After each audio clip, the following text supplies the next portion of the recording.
ইসলাম এবং রাজনীতি মানে যে অনেকেই মনে করেন যে ইসলামের সাথে আসলে রাজনীতির কোনো সম্পর্ক নেই। আসলে ইসলাম এই সম্বন্ধে কি বলে? আসলে এটা একটা সুন্দর কথা। ইসলামের সাথে রাজনীতির কোনো সম্পর্ক নেই। আল্লাহ রাব্বুল আলামিন কোরআনে পাক বলছে, হুয়াল্লাযী আরসালা রাসূলাহু বিল হুদা ওয়া দীনিল হক লিইয়ুযহিরাহু আলাদ দীনি কুল্লি। আল্লাহ রাব্বুল আলামিন আল্লাহর রাসূলকে দুনিয়াতে পাঠিয়েছে হেদায়েত এবং হক, সঠিক ধর্ম দিয়ে। এই ধর্মটাকে সমস্ত ধর্মের উপরে এবং সমস্ত মতবাদের উপরে এটাকে সর্বোচ্চ তুলে ধরার জন্য নবী দুনিয়াতে আসছে। এখন যদি বলা হয় ইসলামের রাজনীতি নাই, তাইলে ওনাকে ধর্ম যেটা দিছে এই ধর্ম সমস্ত ইজমের উপর, সমস্ত মতবাদের উপর বিজয়ী করার জন্য তো রাসূলের আগমন। সুতরাং ইসলামের থাকবে না কেন? ইসলামের রাজনীতি আছে, ভালো রকমই আছে। কিন্তু বর্তমান যে বিশ্বে যে রাজনীতি চলে, যেগুলো গণতান্ত্রিক রাষ্ট্র ব্যবস্থা যেটা চলে, এটার সাথে ইসলামের অনেকগুলি বিষয়ে কি আছে, মত পার্থক্য আছে। আবার গণতান্ত্রিক রাষ্ট্র ব্যবস্থায় যে সমস্ত আইন কানুন এগুলি আছে সবগুলি যে খারাপ এমনটা না। কিছু কিছু বিষয় আছে যেগুলি ইসলামের সাথে কি হয়, কন্ট্রাডিকশন হয়। এই জন্য পুরাটাকেই আমরা খারাপ বলবো না। তবে ইসলামী রাজনীতি এমন এক রাজনীতি, এটা এক কথায় যদি বলতে হয়, দুষ্টের দমন, শিষ্টের পালন। সমস্ত জুলুম নির্যাতনকে দূরীভূত করে ন্যায় ইনসাফ ভিত্তিক রাষ্ট্র প্রতিষ্ঠা করা কোরআনের বিধান অনুযায়ী, এটা হলো ইসলামী রাজনীতির মূল কথা। আধুনিক বিশ্বে মুসলমানদেরকে সাধারণত মৌলবাদী হিসেবে চিহ্নিত করা হয়। এটা মজার কথা। মুসলমানকে প্রায় সময় সারা ওয়ার্ল্ড থেকে মৌলবাদী আখ্যা দেওয়া হয়। মৌলবাদী অনেকে। আর আমাদের দেশের কিছু ভাইয়েরা আছে যারা নিজেরা খুব একটা কিছু লেখাপড়া করে কিনা আমি জানি না, কিন্তু যখন কোনো সন্ত্রাসী রাষ্ট্র, বিশেষ করে বর্তমানে যারা পরাশক্তি আছে তাদের কথাই বলবো, তারা যে কত লক্ষ কোটি মানুষকে মারে মিসাইল দিয়া, এরপর বিভিন্ন ভাবে ইরাকে মারলো, আফগানিস্তানে কেন মারলো এই প্রশ্ন কেউ করতে পারে? এখন আপনার লেবাননকে কিসে গাজাতে মারা হচ্ছে, চারটেখানি কথা, 60,000 70,000 লোককে বোমলিং করে মেরে ফেললো। অথচ তাদের সৈন্য সংখ্যা কত? কাকে মারলেন আপনারা? আপনারাই বলেন তাদের সৈন্য সংখ্যা। আমাদের সৈন্য সংখ্যা আপনারাই বলেন, তারাই বলে 13-14,000 হবে। তাহলে আপনি মারলেন কত? কাকে মারলেন? মেরেছে তো 60-70,000 মতো, আর পঙ্গু করেছে 1.5-2 লক্ষের মতো। এতগুলি সন্ত্রাস করার পরেও তারা নিজেরা সন্ত্রাসী না, কিন্তু মুসলমানকে মৌলবাদী বলে। হ্যাঁ, মুসলমান মৌলে বিশ্বাসী। আল্লাহ রাসূল বলেন, বুনিয়াল ইসলাম আলা খামসিন, ইসলামের ভিত্তি 5টা। এটা মৌলিক জিনিস। মৌলে যার বিশ্বাস নাই, ইসলামের শরিয়ায় যার বিশ্বাস নাই, তার ঈমান নাই। তা আমরা ঈমানদার হতে হলেই মৌলবাদী হইতে হয়। মৌলবাদী মানে সন্ত্রাসী নয়। মৌলবাদী মানে খুনাখুনি, রাহাজানি এগুলি যারা করে, এই অর্থে যারা করে বা মানুষকে বিপদের দিকে ধাবিত করে, এই মর্মে যারা চিন্তা করে, ওনার চিন্তা বাতুলতা মাত্র, আর কিছুই নয়। তার কারণ মৌলবাদ এটা তারা যে অর্থে ব্যবহার করে, এটা আদৌ কোনো মুসলমান আলেম ওলামার মধ্যে থাকতে পারে না, বা দিনদার পরহেজগারের মধ্যে এগুলি থাকতে পারে না। তারা মনে করে কথায় কথায় মায়ের দাঙ্গা, সন্ত্রাস এগুলি করে। আপনারা বলেন ইরাকে কারা সন্ত্রাসী ছিল? আফগানিস্তানের সন্ত্রাসটা কে করেছিল? তারপরে বর্তমানে গাজাতে সন্ত্রাস কে করতেছে? একটু মনটা পরিষ্কার করে দেখুন, তখনই বুঝে যাবেন যে কারা কাকে মৌলবাদী বলে। যারা নিজেরাই সন্ত্রাসী, তারা ওই ভালো মানুষ যারা আছে তাদেরকে মৌলবাদী বলে দাবাইয়া রাখতে চায়। আর আমাদের সমস্যা হচ্ছে আমাদের রাষ্ট্রপ্রধান যারা থাকে, দেশের কর্ণধার যারা থাকে, ওরা আসলে দুর্বল, সব দিক দিয়ে দুর্বল, অস্ত্র শস্ত্র, টাকা পয়সা, এইদিকের সব দিকে দুর্বল। এই জন্য ওরা যদি ডাক দেয় তো ওরা ওর সাথে সাথে কথা মিলায়। অনেকের তো মৌলবাদী সাজানো হয়, মিথ্যা বানাওয়াট। এই অর্থে আমি বলবো উলামায়ে কেরাম যারা সঠিক দিন চর্চা করে আসলে তারা মৌলবাদী, তবে সন্ত্রাসী নয়, জঙ্গিবাদী নয়। আর জিহাদ শুনলেই তো চিৎকার করে। জিহাদের আসল অর্থ হলো প্রতিরক্ষা ব্যবস্থা, প্রতিরোধ করা। আপনি আমাকে মারবে না, আমি প্রতিরোধ করতে পারবো না, এটা এত ঘৃণিত কেন? জিহাদ শুনলে আপনি মনে করেন আপনার ঘরে আইসা মেরে ফেলতেছে, ডাকাইতেছে, মারে, আপনাদের সৈন্যরা মারে, তারা আসলে সন্ত্রাসী না, ওরা কিচ্ছু না। যদি কোন উলামায়ে কেরাম বা আলেম তার সার্বভৌমত্ব রক্ষার জন্য বুকের তাজা রক্ত ঢেলে দেয়, এটা হয় সন্ত্রাস। যাই হোক, এগুলি অনেক কথা, আমি ছোট মানুষ। এই এত ইসলামী রাষ্ট্র ব্যবস্থার মূল বিষয়গুলি কি কি, এটা সম্বন্ধে একটু সংক্ষেপে বলেন। ইসলামী রাষ্ট্র ব্যবস্থার দেখেন, কোরআন শরীফের 6666টা আয়াত আছে, এর মধ্যে 500 আয়াত আছে বিধানাবলী, আল্লাহর বিধান। আল্লাহর কোন বিধান কিভাবে চললে মানুষ দুনিয়াতে শান্তি, আখেরাতে মুক্তি পাবে।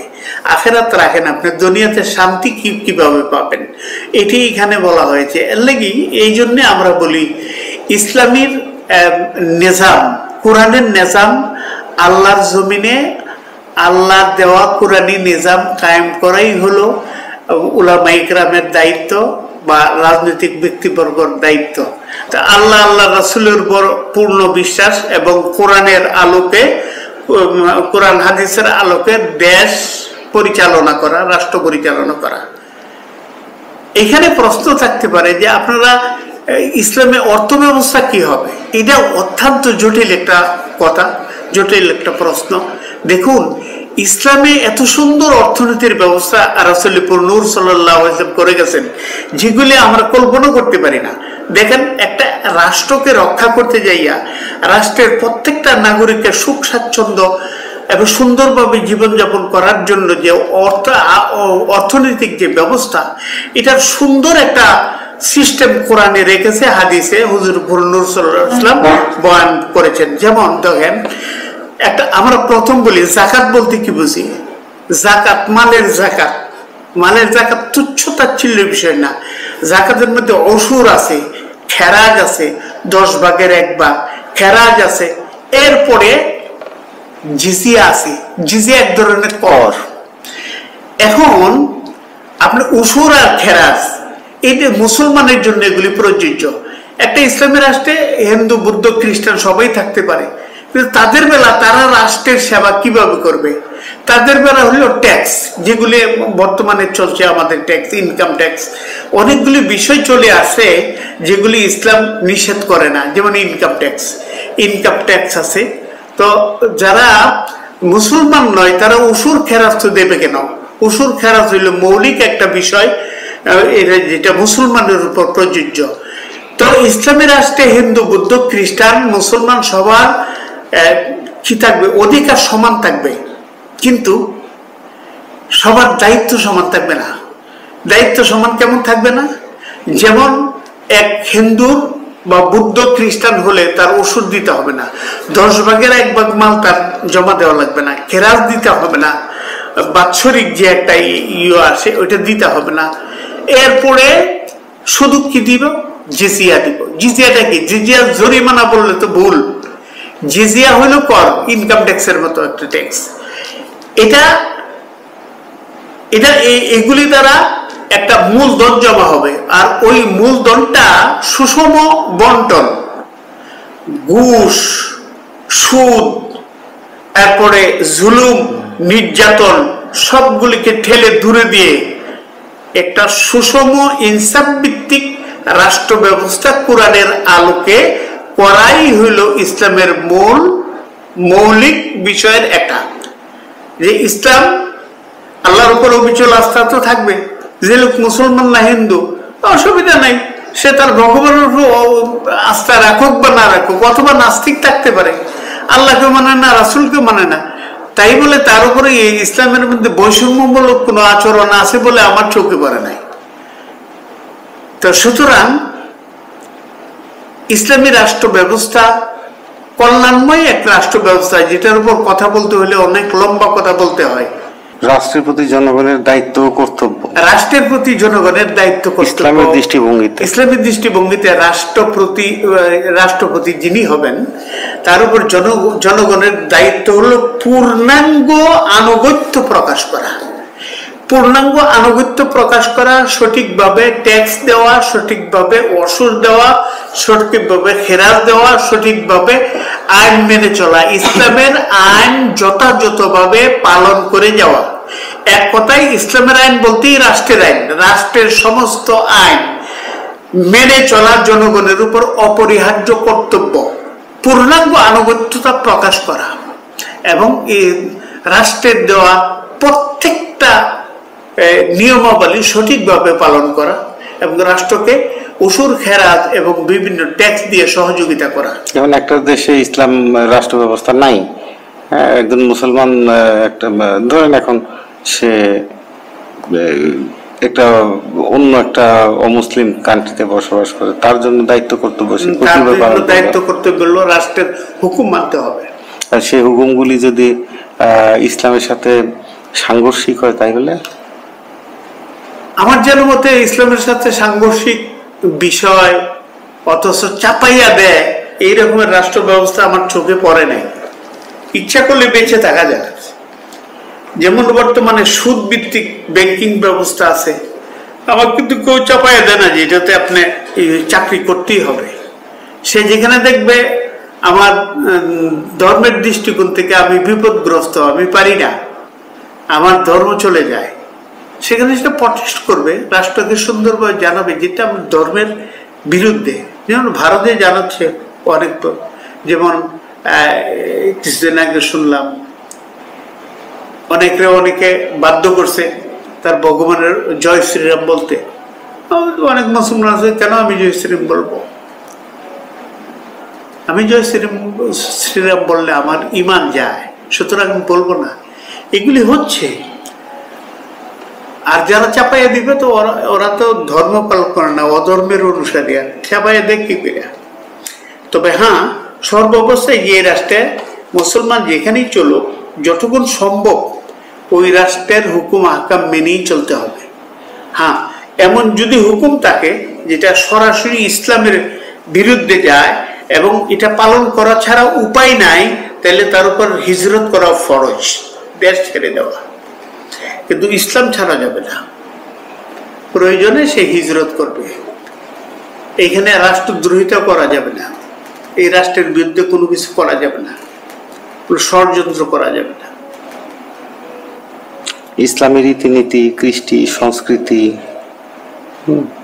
বা শরিয়া আইন, না এটা ইসলাম, এটা কি একজন মুসলমানের অবশ্যই মানতে হবে? অবশ্যই ম্যান্ডেটরি, মানতেই হবে। বা সে কোনোভাবে সে বলতে পারবে কি যে আমি এটা মানি না, ওইটা মানি না, ওইটা আমার পছন্দ না? মানি না বললে তো সে আর মুসলমান থাকে না, তাকে মুসলমান বলা যাবে না। তার মানে যে নিজেকে মুসলমান বলে দাবি করে বা বিশ্বাস করে, হাজারবার দাবি করলেও কাজ হবে না। আল্লাহর কোন হুকুমকে যদি মানি না বলে সে কাফের।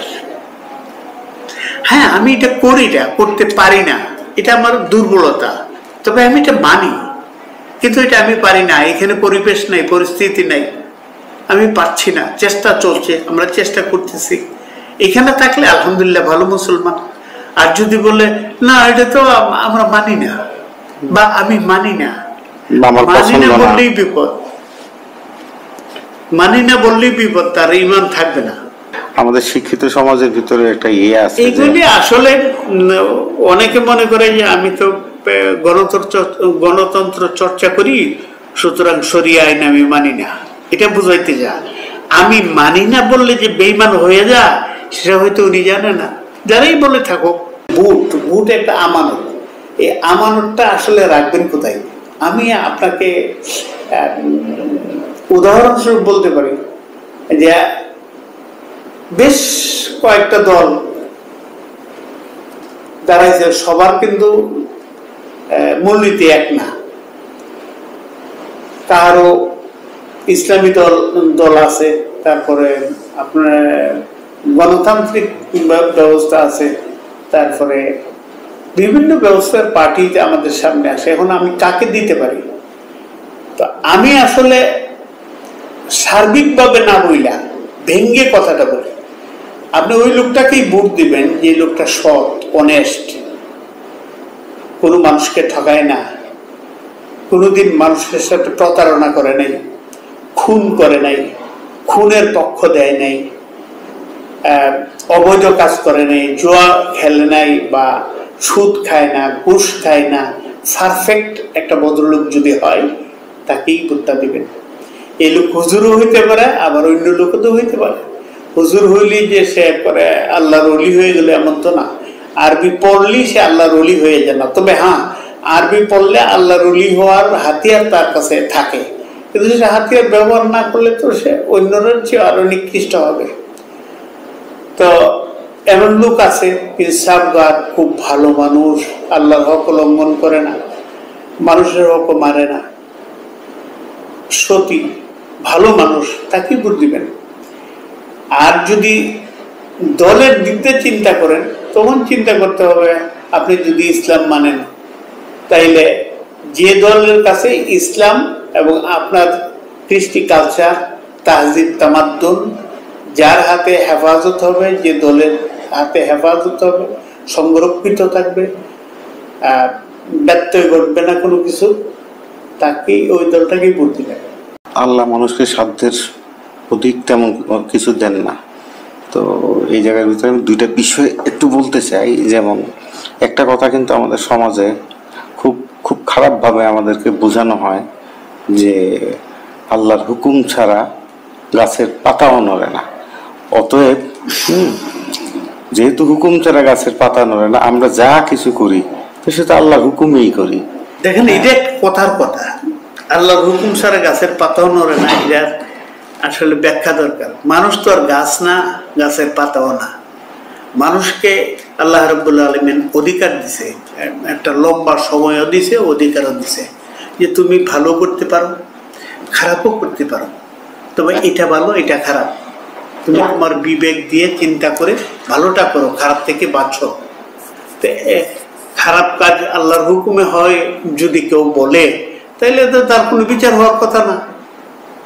ধরেন এক লোক আসছে, আরো অনেক কথা আছে আমাদের, যে কথাগুলি অমীমাংসিত, যে এক লোককে খুন করে ফেলল, জবাই করে ফেলল।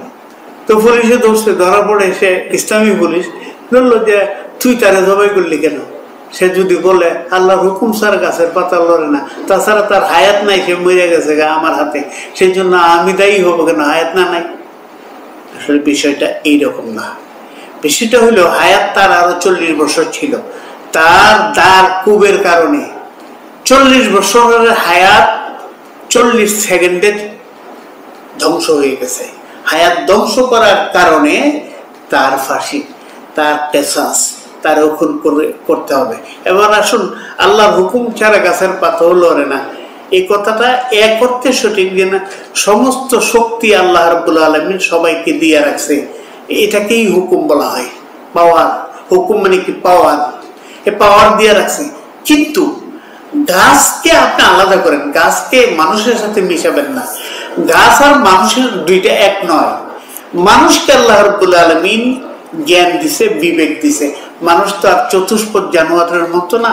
মানুষ ভালো বুঝে, খারাপও বুঝে, মজাও বুঝে, সাজাও বুঝে।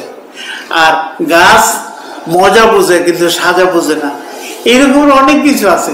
আশরাফুল মাখলুকাত হওয়ার কারণে তো হইল এই, অন্যরা শুধু মজা বুঝে, সাজা বুঝে না। যেমন গাই, গরু, হিংস্র প্রাণী, এগুলি শুধু মজা বোঝে, সাজা বোঝে না। এই জন্য তারা আশরাফুল মাখলুকাত হতে পারে না। মানুষ মজাও বুঝে, সাজাও বোঝে। সাজার কথা চিন্তা করে, মজা করে থেকে বিরত থাকে, হারাম থেকে বিরত থাকে। এই জন্যই তো সে আশরাফুল মাখলুকাত হতে পারলো। সুতরাং আল্লাহর হুকুমে গাছের পাথর নড়ে না, এই কথা, এই দলিল দিয়া যে গুনার কাম করে যে আল্লাহর হুকুমই হয়েছে, এটা আর একটা মুনাফিকি, এবং এটা আমি বলবো এটা বেঈমানি, আল্লাহর সাথে কি করা, আল্লাহর হুকুমকে অ্যাবাউট করা, চাতুরি করা আল্লাহর হুকুমের সাথে। বেঈমান থাকবে না এমন করলে। অনেকের একের পর এক দুঃখ কষ্ট আসতে থাকে। একটা সাক্ষাৎকার অনুষ্ঠান দেখছিলাম, আমাদের দেশের একজন বরেণ্য বুদ্ধিজীবী বলছিলেন যে মানুষ তো খুব ছোট এবং সাধারণ, সৃষ্টিকর্তা নিজে বলতেছেন নিজে রহমানুর রাহিম। হ্যাঁ, তাইলে উনি যদি রহমানুর রাহিম হয়েই থাকেন, তাহলে মানুষের এত পরীক্ষা দেওয়ার কি দরকার? যেমন উনি একটা উদাহরণ দিয়ে বলছিলেন যে আমি এরপর থেকে আর আমি ধর্ম বিশ্বাস আমার উঠে গেছে। ঘটনাটা হলো যে একটা মহিলা তার স্বামীকে, অসুস্থ স্বামীর চিকিৎসার জন্য হাসপাতালে নিয়ে গেছে, প্রচন্ড রকম মরমর অবস্থা। সেই সময় দেখা গেল যে হাসপাতালে এই সিঁড়িতে পড়ে তার বাচ্চাটাও মারা গেছে। এখন তার প্রশ্ন হইলো যে আল্লাহ এই ধরনের পরীক্ষা করার কি দরকার? একদিকে স্বামী অসুস্থ, দরিদ্রতা, অপরের দিকে বাচ্চাটাও মারা গেল, বাচ্চাটা কি অপরাধ করলো? আল্লাহর এত পরীক্ষা করার কি দরকার মানুষের? তিনি না রহমানুর রহিম? তো উনি বলছিলেন আর কি, এই সমস্ত ঘটনা বিশ্লেষণ করেই আমার আর ওই কথাগুলি আল্লাহর উপর বিশ্বাস হয় না। আসল ঘটনা রহমানুর রাহিম, সেই জন্যই তো পরীক্ষা দেয়। পরীক্ষা না দিলে সে ফাঁস করবে কিভাবে? এক লোক ক্লাস করে গেলেও কোনো পরীক্ষা দিল না, সারা জীবন এই 20 বছর এই ক্লাসই করলো, শুধু পরীক্ষা দিল না, তাকে তো আপনি মেট্রিক পাসও বলবেন না, তাকে চাকরিও দিবেন না, কিছুই দিবেন না। আল্লাহ রাব্বুল আলামিন 2 কারণে মানুষের উপর মুসিবত দেয়, তবে সাধ্যের অতিরিক্ত নয়, সাধ্যের ভিতরে এগুলি 2 কারণে। একটা হলো আল্লাহর কাছে যারা একবারে অভিশপ্ত হয়ে যায়, এই অভিশপ্তগুলিকে ধ্বংস করার জন্য কঠিন মুসিবত দেয়। আবার আরেক প্রকার আছে, কিছু মানুষ আছে আল্লাহর প্রিয়, কিন্তু সে ইবাদত করে তার ওই স্থানটা, যে স্থানটা আল্লাহ তার জন্য নির্ধারণ করেছে, ইবাদত করে ওইখানে যাওয়া সম্ভব না, এই জন্য মুসিবত দেয়। মুসিবত দিলে বান্দা বলেন রাজা বিল কাজা, আমি আল্লাহর ফাইসালের উপর সন্তুষ্ট। আল্লাহ তার পজিশন বাড়াইতে থাকে, বাড়াইতে বাড়াইতে শেষ পর্যন্ত তাদের স্থান চলে যায় শহীদগণ, এরপর নবী সালেহীন শহীদ, তাদের স্থানে তাদের স্থান চলে যায়। দুনিয়ার জিন্দিগি কয়দিনের, এটা পরীক্ষা দিয়ে কারাগারে তো অনেকে মৃত্যুবরণ করে। আমরা শুনছি কিছুদিন আগে নাকি আয়নাগর ছিল, ওইখানেও তো মানুষ মরছে, পরীক্ষা দিচ্ছে, কঠিন পরীক্ষা। এই পরীক্ষা ছিল হয়তো তারে আল্লাহ জান্নাতের সর্বোচ্চ স্থান দিবে, যারা ভালো ভালো মানে জান্নাতি যারা, তাদের সাথে তারা জান্নাত দিবে। তো এই কথা বলা আসলে ইমানদারের কথা এটা হতে পারে না, যে পরীক্ষা দিছে, এত পরীক্ষা, আমি আল্লাহর উপরে কেমনে বিশ্বাস করি।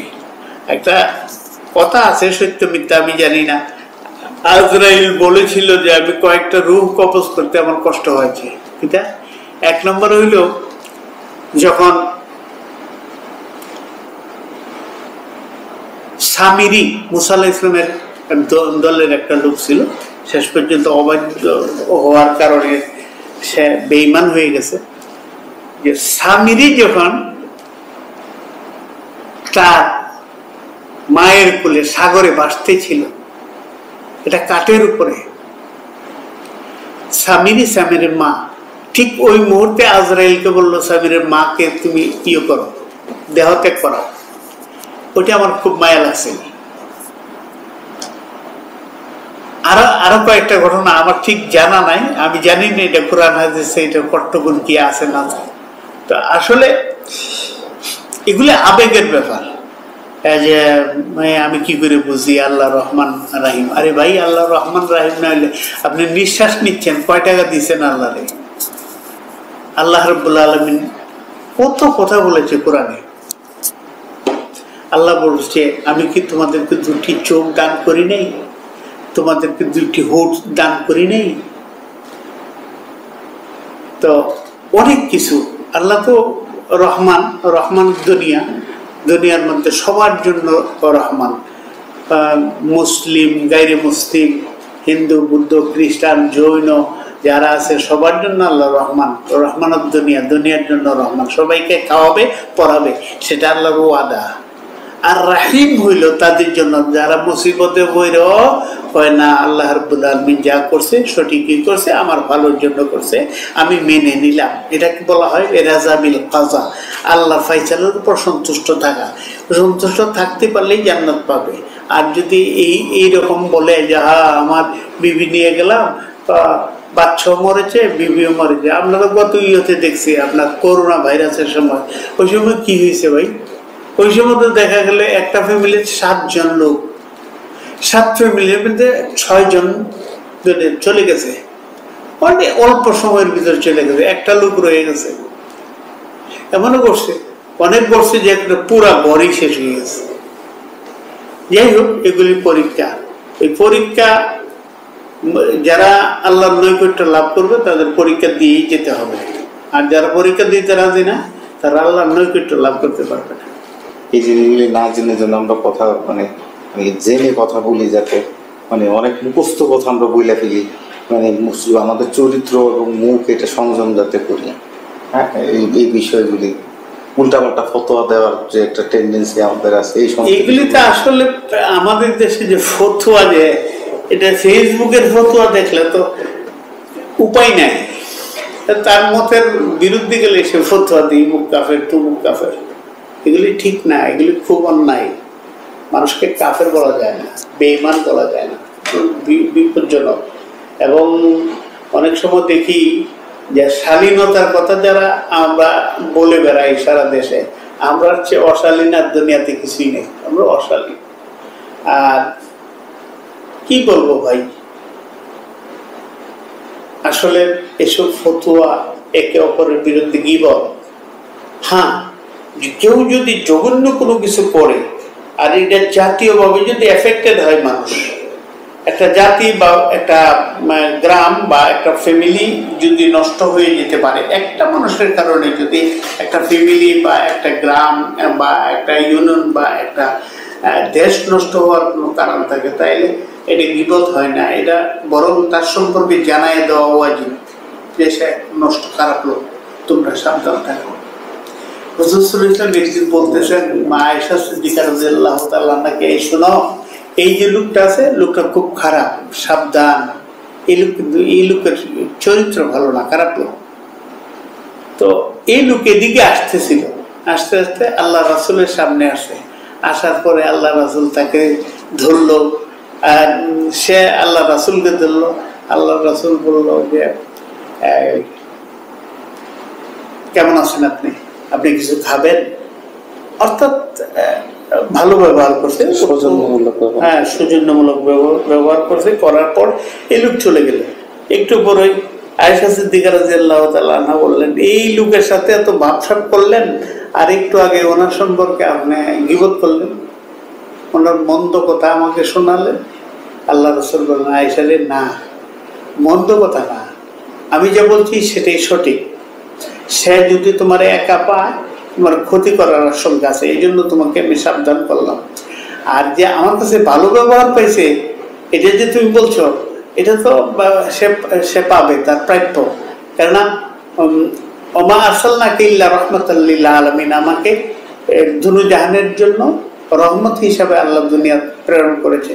একটা খারাপ লোক, মন্দ লোক যদি আমার কাছে ভালো ব্যবহার না পায়, পাবে কোথায়? এই হলো বিষয়। তো আজকালের ফতোয়া বড় দুঃখজনক। আমি কথা বলতেছি, আমার অনেকগুলি ভুল হইতে পারে, হাজারো ভুল হইতে পারে। আপনি যদি এই ভুলটা সংশোধন না করে আমাকে সুন্দর একটা সঠিক পথ না দেখায় যদি আমার মন্দ বলতে থাকেন, আমাকে গালিগালাজ করেন, এতে তো আপনারও কোনো লাভ হইল না, আমারও লাভ হইল না।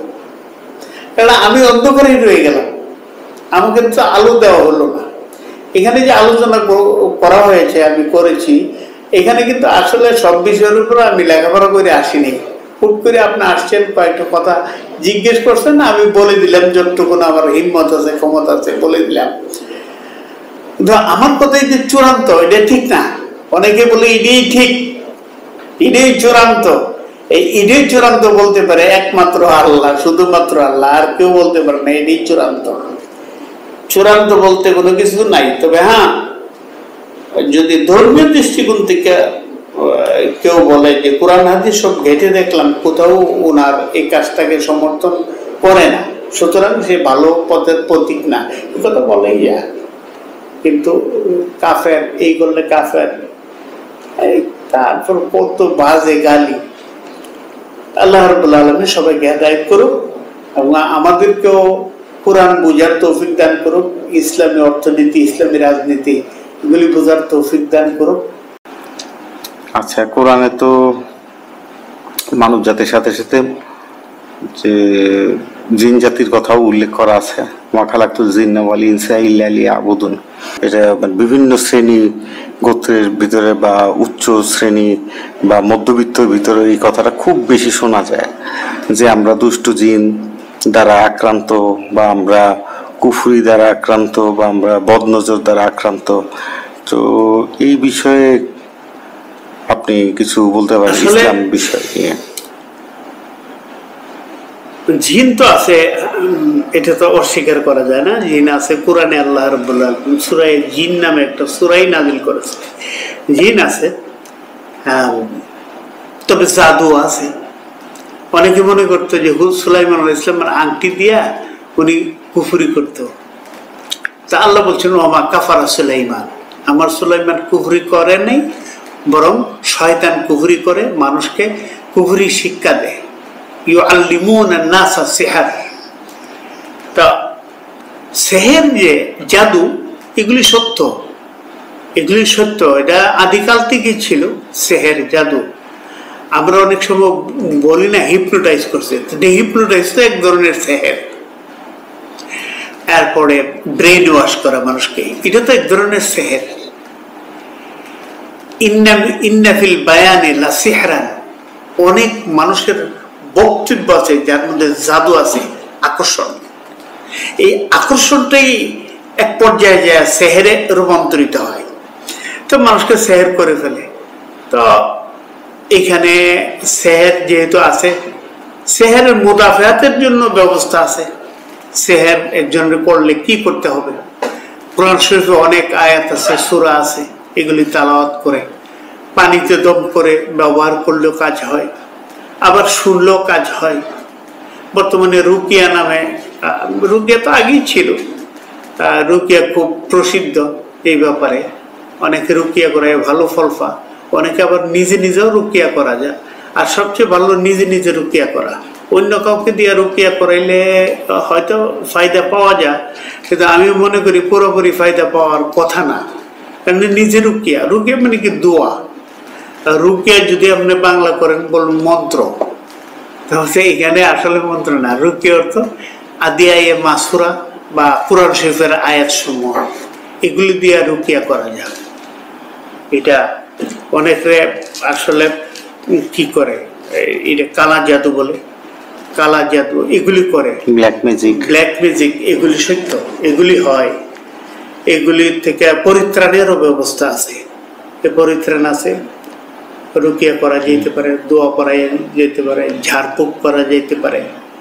তবে দুঃখজনক হইল আসলে রোগ নির্ণয়টা আমরা করতে পারি না।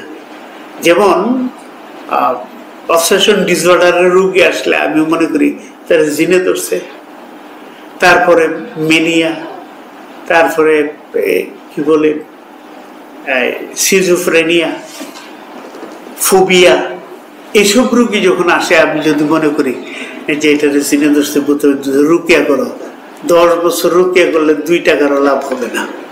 তার কারণ এগুলির জন্য আলাদা ওষুধি ব্যবস্থা আছে, ডাক্তারি ব্যবস্থা আছে। জেনে রাখবেন, লা ইউকাল্লিফুল্লাহু নাফসান ইল্লা বুসআহা, মানুষের সাধ্যের অতিরিক্ত কোনো বোঝা আল্লাহ মানুষের উপর চাপাইয়া দেয় নাই, এবং মানুষের সাধ্যের ভিতরে যেগুলি আছে এটাও আল্লাহ এসে করে দিয়ে যায় নাই। এখানে একটা রহস্যময় কথা আছে, সাধ্যের বাহিরে যা তাহার জন্য আপনি রুকিয়া করেন, দোয়া করেন, এরপর ঝাড়ফুঁক করেন, পানি ভরা খান, সমস্যা নাই, সাধ্যের ভিতরে যেটা আছে, যেমন নাকি তাকে সিজোফ্রেনিয়ার ট্যাবলেট বা বিভিন্ন ওষুধ দিলে অনেকটা স্বাভাবিক হয়ে আসে, তো ওটা করার আগে যেটা হাতের নাগালের ভিতরে আছে এটার জন্য রুকিয়া করার কোনো দরকার আছে বলে আমি মনে করি না। হুজুর সাল্লাল্লাহু আলাইহি ওয়াসাল্লাম আদতে মোবারক এমন ছিল না, কেননা যখন জখম হয়েছে উনি নলের চাটাই পুরাইয়া ওইখানে ছাই ভস্য লাগাই দিছে রক্ত বন্ধ হওয়ার জন্য, ওইখানে উনি ফু দেন নাই, জারফুক করেন নাই। তো আল্লাহ রাসূল যা করেছে তাই আমাদের জন্য আদর্শ। এই জন্য আগে জানতে হবে তার রূপটা কি। আন্দাজি বানাইয়া এর জিনে ধরছে, এর ভূতে ধরছে, আরে সে ওরে তো সর্বনাশ করে দিছে, মেরে ফেলছে, আয় কয়েকদিনের ভিতরে মরে যাবা, এগুলো উদ্ভট কিছু কথা বিশেষ করে এই লাইনে যারা কাজ করে আমরা বলে থাকি। এটা অত্যন্ত ন্যাক্কারজনক বিষয়। এটা থেকে আসলে কুসংস্কার, আলেম দুনিয়াতে আসে কেন? মানুষকে কুসংস্কার থেকে ফিরাইয়া সঠিক পথে আনার জন্য। কুসংস্কার, অপচিকিৎসা এগুলি দেওয়া খুব কবিরা গুনাহ। সুতরাং আমি অনুরোধ করব যারাই আমরা করি ডায়াগনোসিসটা যেন ভালো হয়, আমি যেন জানতে পারি আসলে রোগটা কি।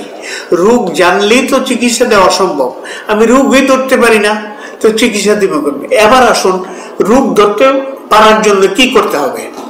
যারা এই লাইনে চিকিৎসা করে, মনে করেন আধ্যাত্মিক চিকিৎসার নাম দিলেন বা রুকিয়াই নাম দিলেন, এই লাইনে যারাই চিকিৎসা করে তাদের একটা কথা ভালো রকম জানা দরকার, অ্যানাটমি জানা দরকার, খুবই দরকার। এরপরে মেডিকেল টার্মের অনেকগুলি বিষয় তার জানা দরকার, মানসিক রোগ সম্পর্কে সবচেয়ে বেশি জানা দরকার। বাংলাদেশে তো আমি বেশ কয়েকজন ডাক্তার এমন পেয়েছি যারা বলছে দুঃখজনক, এক হজের সফরে যাই এক ডাক্তার, নাম বলবো না, উনি আমাকে বললো যে আমি 4টা অপারেশন করছি, বাজে ফাও অযথা অপারেশন করছি, ভাবছি ওইখানে কিছু আছে, মেশিনে ধরা পড়ছে আছে, আমি কি করব, আমি কাইটা দিই, কিছুই নেই। এইরকমের ঘটনা ঘটছে। আসলে এই ঘটনাটা ঘটে একমাত্র রোগীর অস্থিরতার কারণে। রোগী এত অস্থিরতা করে যে ডাক্তাররা তো মাথা ঠিক করতে পারে না, আর ওর হইলটা কি, শেষ পর্যন্ত ঠিক আছে অপারেশন করে দেখি, এগুলি হয়ে থাকে। তো আসলে রোগ বুঝতে হবে, আমরা কিন্তু রোগ বুঝি না। আমি দেখলাম এপিলেপসির রোগী, যেটাকে আমরা মৃগী বলি, এই রোগীরে 2 বছর 4 বছর 5 বছর রোগ মানে চিকিৎসা চালাইয়া যাচ্ছে, চিকিৎসা দিতে ধরে বুথে ধরে, আবার 1 ঘন্টা পরে ছেড়ে দেয়, মুখ দিয়ে ফেনা বের হয়, তারপরে হাত পা মুড়াই আনে, সারা শরীর শটান হয়ে যায়। এইগুলি এই লক্ষণগুলি দেখো নাই দিনে ধরছে। আবার অনেক সময় আশ্চর্য, এসব রোগীর দৈরা জিজ্ঞেস করলে তুমি কোথেকে আসছো, সে বলে আমি গাছ থেকে আসছি, আমি তো তোমাকে খেয়ে ফেলবো, মেরে ফেলবো। ওই জিন যে ধরনের অঙ্গভঙ্গি করে এগুলি করে। এই জন্য যারা এই লাইনে কাজ করে, মোতাব্বির যারা আছে, যারা এগুলি ভালো করে, ওরা ইয়েতে পড়ে যায়, সন্দেহ করে যায়, আসলে ঘটনা কি, জিন নইলে এগুলো বলে কেন? তা এগুলি বলে কেন? এগুলি মানে অনেক রোগী আছে, রোগের সিমটমই হইলে এগুলি বলা। এই জন্য রোগ সম্পর্কে জানতে হবে, বিশেষ করে মানসিক রোগ সম্পর্কে জানতে হবে। অ্যানাটমিও ভালো জানা থাকলে এমনিও বোঝা যায়। আমি বলবো যারা এগুলি করে অন্তত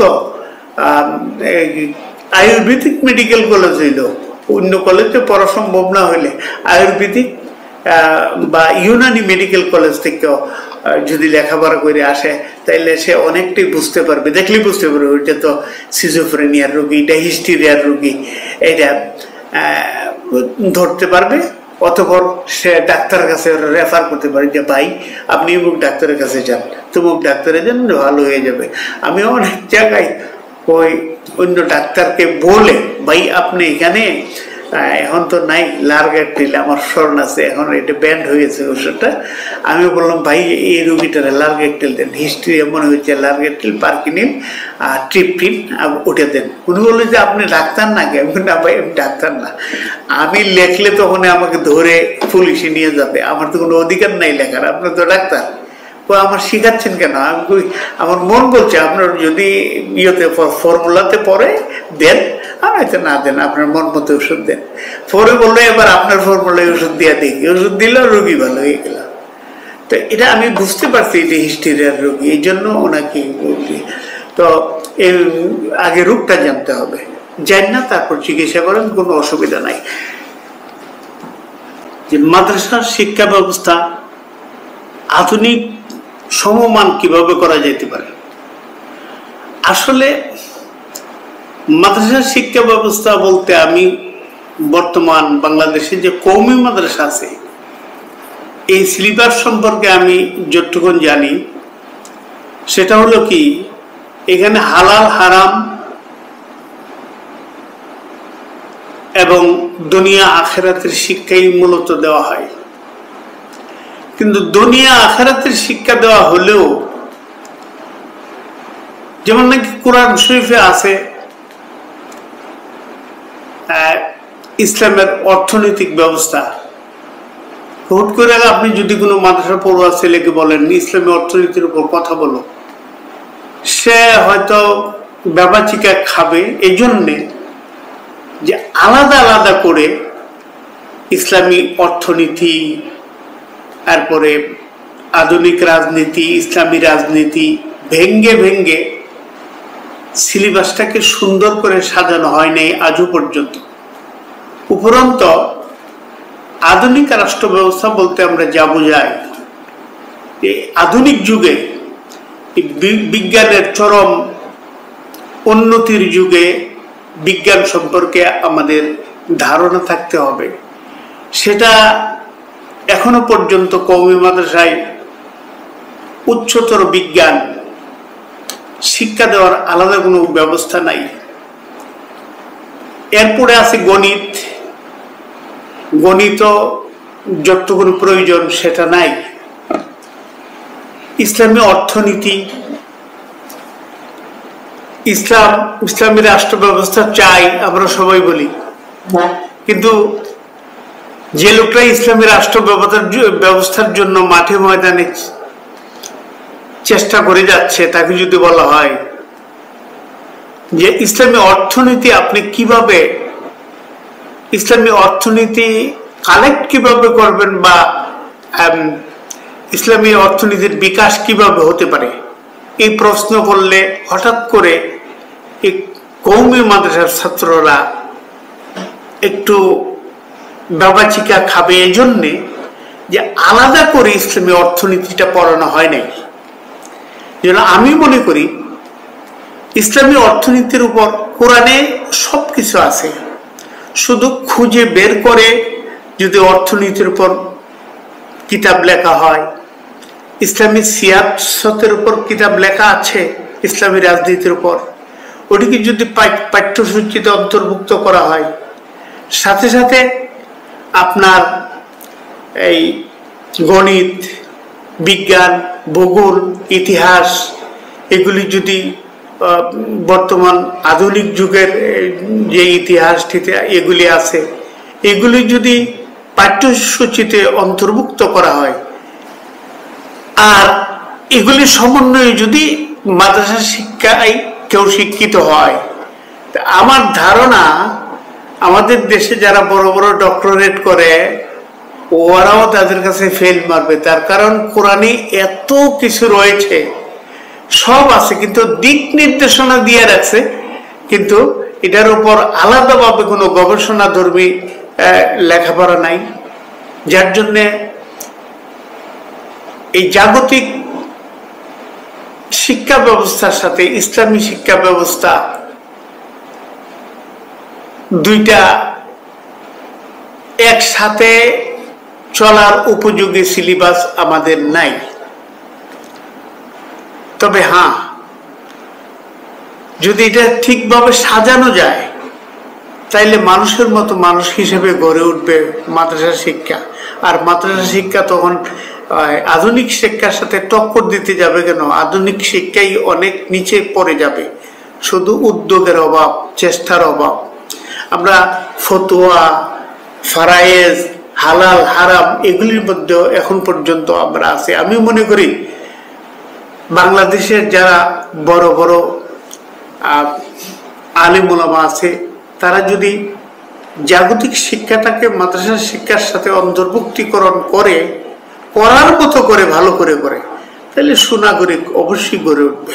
বাংলাদেশের বিভিন্ন জেলায় জেলায় থানায় থানায় সামাজিক যোগাযোগ মাধ্যমে বিশেষ করে নারীদেরকে বিভ্রান্ত করা হচ্ছে এবং নারীদেরকে বিভিন্ন রকম খারাপ কাজের সাথে জড়িত করা হচ্ছে এবং নারীদেরকে পর্দার বাইরে মানে বিশেষভাবে নেয়ার একটা চেষ্টা চলতেছে।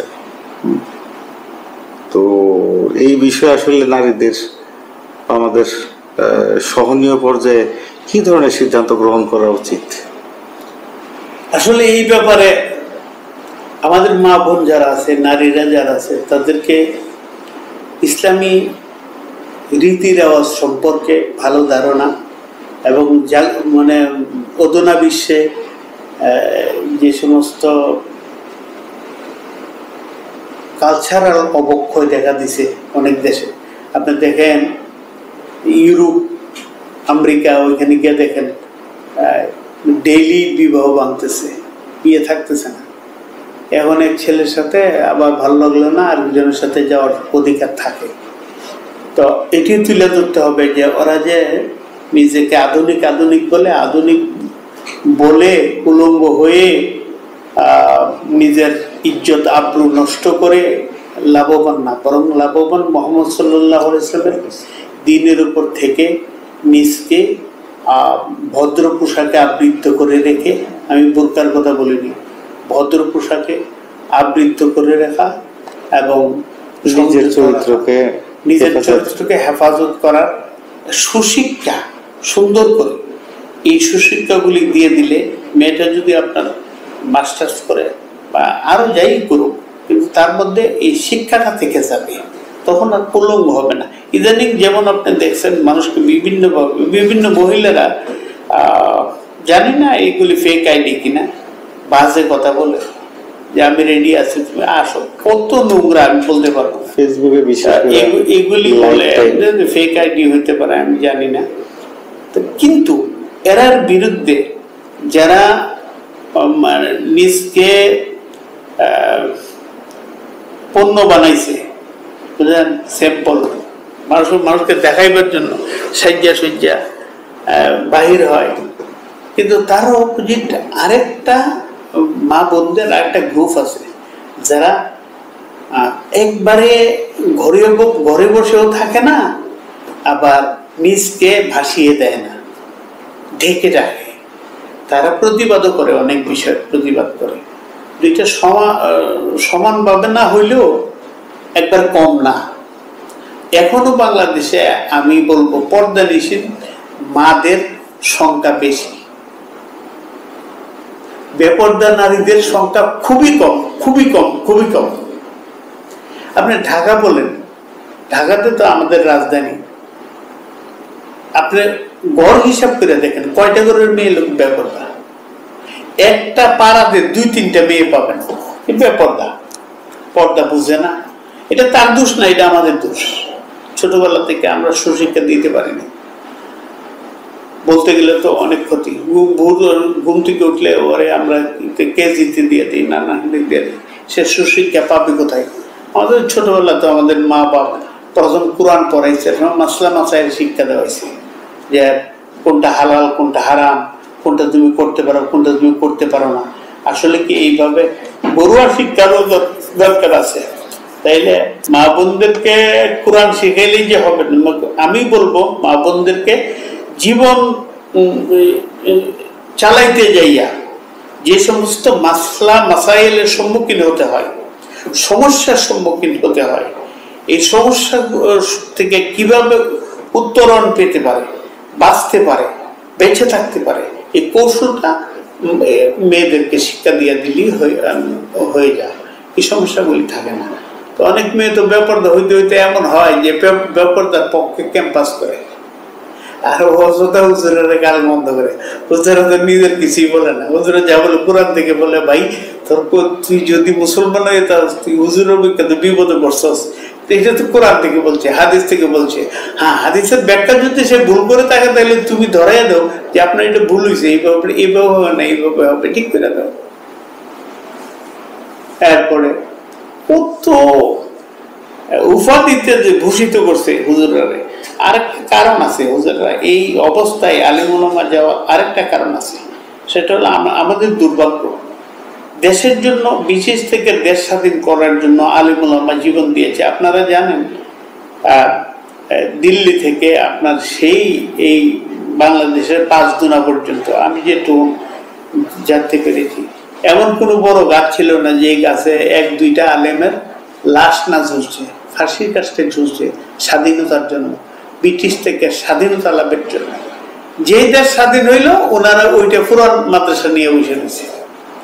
দেশ স্বাধীন হয়েছে, তুমি সাথে সাথে বলো যে দেশ স্বাধীন হয়েছে, রাষ্ট্র দায়িত্ব নিব, আমরা কারিকুলাম এই। তখন থেকে যদি একটা রাষ্ট্র পরিচালনায়, একটা মানে সংস্থা পরিচালনায়, একটা কি বলে ফ্যাক্টরি পরিচালনায় কি কি যোগ্যতা দরকার, এগুলি যদি সিলেবাসের অন্তর্ভুক্ত করা হইতো, একদিকে আলেম হইতো, আরেক দিক দিয়ে ইঞ্জিনিয়ার হইতো, একদিকে আলেম হইতো, আরেক দিকে ডাক্তার হইতো, একদিক দিয়ে আলেম হইতো, আরেক দিক দিয়ে সে প্রফেসর হইতো, একদিক দিয়ে আলেম হইতো, আরেক দিক দিয়ে প্রকৌশলী হইতো। কিন্তু ওই কাজটা তখন করা হয় নাই। আমিও একটু আগে যে কথা বলছি ওই কথাটা এই যে যুগ উপযোগী শিক্ষা, আগেরটা রুমারটা ঠিক রাখো, ওইটা বাদ দেওয়ার দরকার নাই, যথেষ্ট ভালো আছে, ওইটার জায়গাতে আছে। হালাল হারাম, পাক না পাক, এগুলির বিষয়ে যে ব্যক্তি জীবনে যেগুলি খুব জরুরি, এগুলি খুব সুন্দরভাবে দেওয়া আছে। মানে রাষ্ট্র পরিচালনায় তো শুধু এখানে দোয়া তদবির করলে তো হবে না। রাষ্ট্র পরিচালনা করতে হলে বৈদেশিক বিদেশের সাথে লেনদেন আছে, অনেক কিছু আছে। এখানে সুদ ভিত্তিক অর্থ ব্যবস্থা আছে। সুদ ছাড়া অর্থনীতিটাকে একদিনে ঢেলে সাজানো যাবে না। আজকে যদি কোনো দলকে আপনি দিয়ে দেন যে ঠিক আছে আপনি ইসলামী হুকুমত কায়েম করেন, আপনি বিশ্বাস করেন 1000 বছর যাবৎ সুদ ভিত্তিক অর্থনীতি চলে আসে, এখানে একটা ইসলামী রাষ্ট্র হুট করেই আপনার ইসলামী অর্থনীতি এখানে প্রতিষ্ঠা করে ফেলতে পারবে, এটা কিন্তু আসলে ঠিক না। এটা বহুত সময়ের দরকার। একদিকে মানুষ বুঝতে হবে, মানুষ ইসলামকে চিনতে হবে, জানতে হবে, ইসলামী অর্থ ব্যবস্থা জানতে হবে, লেনদেনের ব্যাপার এসেছে, ইসলামের লেনদেনের ব্যাপারটা বুঝতে হবে, বেচা কিনা এই সবগুলি বুঝতে হবে, অনেক সময়ের দরকার। একদিকে মাদ্রাসা শিক্ষা ব্যবস্থার সাথে পাশাপাশি জাগতিক শিক্ষা কি করা, সমাহার করে দুইটাকে একত্রিত করে ঢেলে সাজিয়ে সুন্দর করে আদর্শ নাগরিক গড়ে তুলতে হবে। আরেক দিক দিয়ে মানুষের মধ্যে ইসলামের আসল কথাগুলি, আমরা কিন্তু আসলে এখন যে ইসলাম পালন করতেছি অনেকগুলি বিষয় আছে যেগুলির বেদাত বলা হয়, অনেক নোংরামি আছে, কিন্তু আমরা বুঝি, আমরা বলতে পারি না। বললে আমরা যদি বললি এটা বেদাত, তো সে জয়লা মরবে, সে তো বেদাত বুঝে না। আরেকটা যে আলেম আছে সে তো বেদাত বুঝে না। সমস্যা হয়েছে, আপনি কার সাথে তর্ক করবেন? একজন ডাক্তারের তর্ক করতে পারে, একজন ইঞ্জিনিয়ার এই বিষয় নিয়ে আরেকজন ইঞ্জিনিয়ারের সাথে আপনার তর্ক করতে পারে। কিন্তু কওমি মাদ্রাসা শিক্ষা ব্যবস্থাটা এমন একটা বিপজ্জনক অবস্থায় আগে ছিল, আলহামদুলিল্লাহ এখন ভালো, আগে ছিল যে একটা লোক কিছুই বোঝে না, লিখতেও পারে না, কোনো কিছু ফাঁস করতে পারে না, এরা ঠেলা দেন, যেহেতু চাকরি বাকরি নাই, আল্লাহ বিল্লাহ করবো না, যাক কুফরে যাক, এইভাবে একটা সময় আসছে। তখনও যে ভালো আলেম জন্মাইছে না ঘটনা এমন না, তখন ভালো আলেম জন্মাইছে, এখনের তুলনা তখন বেশি ভালো আলেম জন্মাইছে। তা আমি ওই দিকে যাচ্ছি না, আমি যেটা বলতে চাই সিলেবাস সংস্কার করতে হবে। আবার এইরকম যেন না হয়, যেমন রাষ্ট্রীয় মাদ্রাসা কতগুলি আছে, এই মাদ্রাসাগুলির মধ্যে বৈষম্য আছে, এই বৈষম্য দূর করতে হবে। একটা স্কুল কলেজ ভার্সিটিকে যত গুরুত্ব দেওয়া হয়, সরকারি মাদ্রাসাগুলিকে ঠিক ততটুকু গুরুত্ব চাকরির বেলাও দেওয়া হয় না বলে আমি জানি। এরপর সর্বক্ষেত্রে দেওয়া হয় না বলে জানি, দেওয়া হয় বলে আমি জানি না, কম জানি। আরো দুঃখজনক ব্যাপার হইল, দেখেন কেন আলাদা মাদ্রাসা করতে হয়, মাদ্রাসা ছেলে পেলেদেরকে পড়াইতে হয়, কেন মক্তব তৈরি করতে হয়, কারণটা কি? কারণ হলো প্রাইমারিতে আমাদের কোনো ধর্মীয় শিক্ষার ব্যবস্থা নেই। প্রাইমারিতে যোগ্য ভালো একটা শিক্ষক দিলে ক্লাস 5 পর্যন্ত, একটা শিক্ষক দিলে ভালো যোগ্য ভালো একটা আলেম যদি সেট করা যেত প্রাইমারিতে, তাইলে মক্তবের এতটা প্রয়োজন ছিল না। এতে ঘরে ঘরে মাদ্রাসা, বাড়ি বাড়ি মাদ্রাসা কেন হচ্ছে? যুগের চাহিদার কারণে হচ্ছে। আপনারা ঢুকাই দেন হোম মাদ্রাসাতে ভালো, মানে ভালো রেজাল্ট যারা করে, যে ছেলেটা করে, মানে প্রাইমারিতে দেন, তাকে একটা খুলে দেন।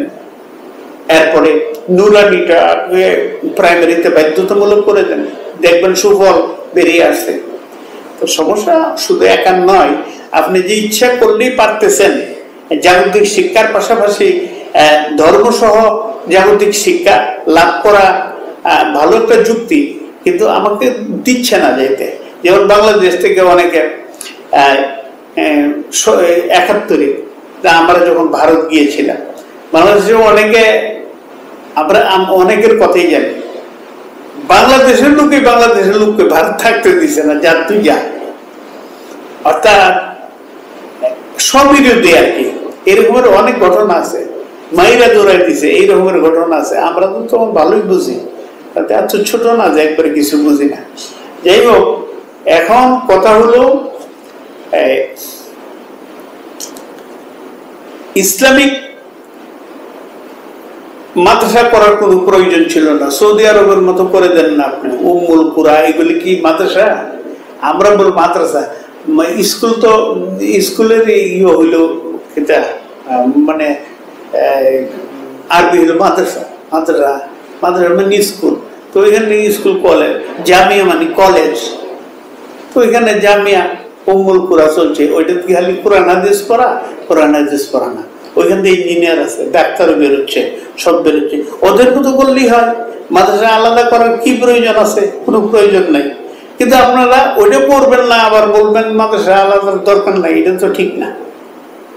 সব ছেড়ে দিবে, জনগণ তো ইসলাম ছাড়বে না। আপনাকে ছেড়ে দিবে, ইসলাম ছাড়বে না। দরকার হলে দুনিয়া ছেড়ে দিবে, ইসলাম ছাড়বে না। ইসলামকে এমনই ভালোবাসে যারা ভালোবাসে, আর এইভাবে ভালোবাসে। আর মেশকাত শরীফের একটা হাদিস সামনে আসে, যে ব্যক্তি দুনিয়া অর্জনের জন্য আখিরাতের শিক্ষা শিখে, সে জান্নাত পাইবে তো দূরের কথা, জান্নাতের গন্ধ পাবে না। এটা হাদিসের কথা। তো কোরআনটা কেন শিখবেন? কোরআনটাকে শিখবেন আপনি এই জন্যে, আপনি মানুষ হয়ে দুনিয়াতে বেঁচে থাকার জন্য। কোরআনী হুকুমত কেন মানবেন? কোরআনী হুকুমত এই জন্য মানবেন, আপনি কোনো, যাতে আপনি জালেম না হয়ে যান, অথবা আপনি যাতে মাজলুম না হন।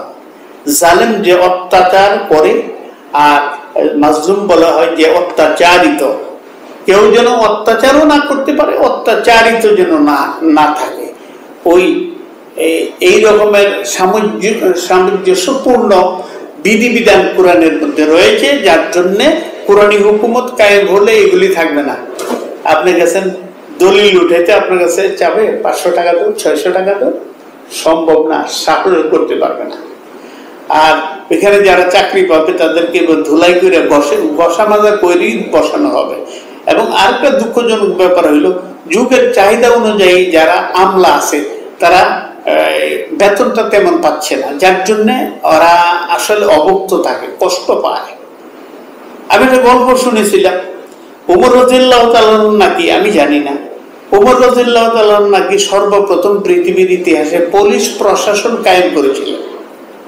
তো ওনাকে জিজ্ঞাসা করা হয়েছিল যে একটা সাধারণ পুলিশের সাধারণ যে কনস্টেবল আছে তার বেতন কত হতে পারে। তিনি বলছিলেন তার বেতন ফার্স্ট ক্লাস ম্যাজিস্ট্রেটের যে বেতন, তার সে বেতন হবে।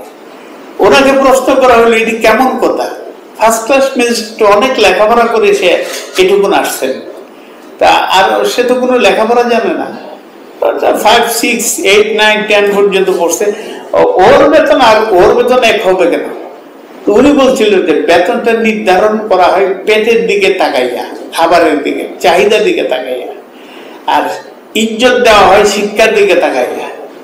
যে সে ফার্স্ট ক্লাস ম্যাজিস্ট্রেট হতে পারছে, এই জন্য সে সুশিক্ষিত বা শিক্ষিত, আর সে পারে নাই এই জন্য সে একজন কনস্টেবল। কিন্তু খাবার বেলা সমান, একজন কনস্টেবল যা পাবে উনিও তাই পাবে। এই ছিল বিধিবিধান। আজকে তো আমি জানি না কেন মানুষ ঘুষ খাবে, সবাই ঘৃণা করে হারামকে, এরপরও কেন খায়? এক দুইটা থাকতে পারে, লোভে করে খাইতে পারে, কিন্তু আর বাকি সবাই তো খারাপ না। বাকি খারাপ না, কিন্তু দেখা যায় যে বেতনটা আপনি দিচ্ছেন, সরকার দিচ্ছে, ওই বেতনে তার কিছুই হচ্ছে না। সে ঘর ভাড়া দিয়ে থাকতে পারতেছে না, তার বাচ্চারা পড়াইব কি করে, তার বিবির মুখে কি তুলে দিব, বাচ্চার মুখে কি তুলে দিব, তখন এই 2 নম্বরের ধান্দা মানুষের ব্রেইনে আসে। তো ইসলামী হুকুমত হইলে এই 2 নম্বরই ধান্দা আসবে না। ফার্স্ট ক্লাস ম্যাজিস্ট্রেট যা খাবে, একটা পুলিশ সাধারণ কনস্টেবল তা খাবে, তখন এই বৈষম্য দূর হবে। তুমি এবং তোমার বিবি বসবাস করতে থাকো যেখানে খুশি সেখানে, ফাকুলা রাগাদান হাইসু শিখতুমা, তোমরা খাও, তোমাদের যা মনে চায় তা খাও, খেতে দাও। অর্থাৎ খাওয়ার বেলা স্বাধীনতা আছে, যার খুশি দেন তা খাবে, কিন্তু থাকার বেলা স্বাধীনতা নাই। স্বামী যেখানে থাকে স্ত্রী সেখানেই থাকবে, থাকার বেলা নারীদের স্বাধীনতা নাই, নারীরা স্বামীর সাথে থাকবে। খাওয়ার বেলা পূর্ণাঙ্গ স্বাধীনতা আছে, আমি এটা খাই না, চান্দা মাছ খাই না, আনবা না, আনলে তুমি একলা খাইবে, আমি খাবো না, আমি ওই মাছ খাই, এটা বলার অধিকার নারীর আছে। তা আল্লাহ রাব্বুল আলামিন আমাদেরকে সুপথ দেখা। আমিন। ওয়া আখিরু দাওয়ানা আলহামদুলিল্লাহি রাব্বিল আলামিন।